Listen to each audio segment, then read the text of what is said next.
Dr. Chima Nnaji joins us now. He's a lawyer as well as a public affairs analyst. Good morning, and thanks for coming.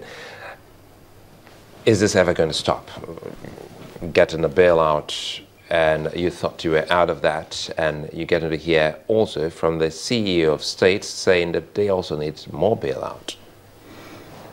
Well, from the point of view of those who are requesting for the bailout, it will never stop, ordinarily. But is the bailout going to stop at one point? Yes. Nothing is ever constant. Are we going to look at that point? At what point do you think this will be stopped or will stop? The bailout is coming from a particular source. When the source itself begins to run real dry, and the heat is on those who make available the so-called bailout, they too will begin to bail themselves out from this situation. So the situation we have ourselves in now is that we are paying a price for negligence. Any place you have sequence, or in any situation you have sequence, there must be consequence. And it is the consequence of the sequence we missed that we are facing today. The only unfortunate thing is that when one hand dips into oil, it might affect, when one finger, it might affect the other fingers. Innocent as they may have been doing other things, but this one had just gone into the oil. So, and it can spread, soil your dress and so on. So the collateral damage is for the ordinary people, because like they said, the way to bring change is to manage change is to work hard to bring it about. Those who are bringing the collapse of the economy, as it were, have made preparation in their own limited understanding that the money they stashed away somewhere will do them for a lifetime. But money can peter away. If you have 1 million naira, you remove 1 naira now, you can no longer buy 1 million naira product. You can't. And the only reason, the only dance you'll be hearing, the only music is remove.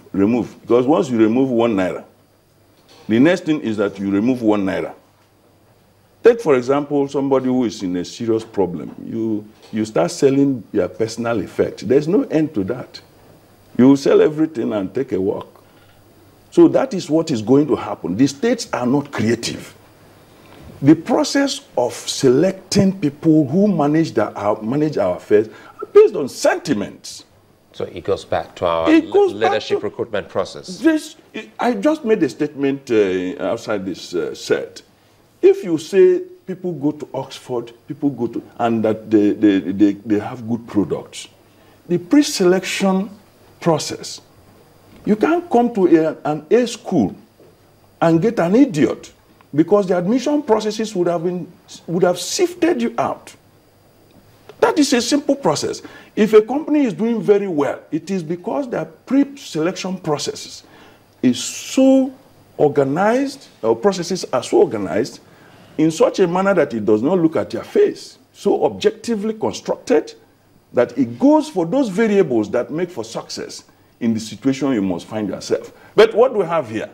We look at Godfather intervention, we look at sentiments of ethnicity, we look at sentiments of religion, we look at egregious folly and ignorance, celebrated at the highest pedestal. And that is what we are paying for collectively. Unfortunately, the collateral damage is for both the rich, the poor, and the poorer. Because the rich, a rich man in the midst of poor people is a poor man, no matter how he wants to celebrate. Come to a village where you are the only place light is showing in the night is your own premises. And everybody aggregates around the area, and the young ones are playing. One day, and a thought will come into them, wait a minute. Why is it that this is the only, they become criminals and attack you? You can't be safe.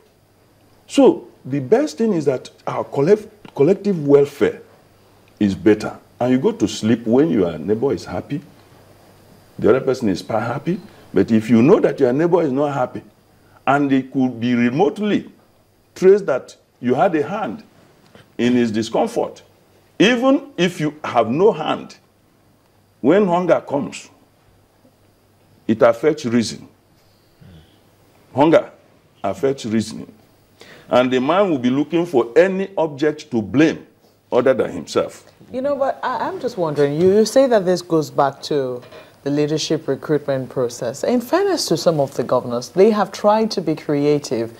I mean, in some states where they didn't get federal allocation for some time, or where there was some contention, you know, they reached deep down inside and see what it was that they could generate. And some states took a cue from that and started saying how it is that they could, you know, raise revenue. If you listen to some of the governors in their campaign speeches, what you hear is, when I came in, you know, internally generated revenue was abysmal. This was the, you know, but right now this is what we currently generate. And it would seem that, you know, governors are beginning to think in that direction.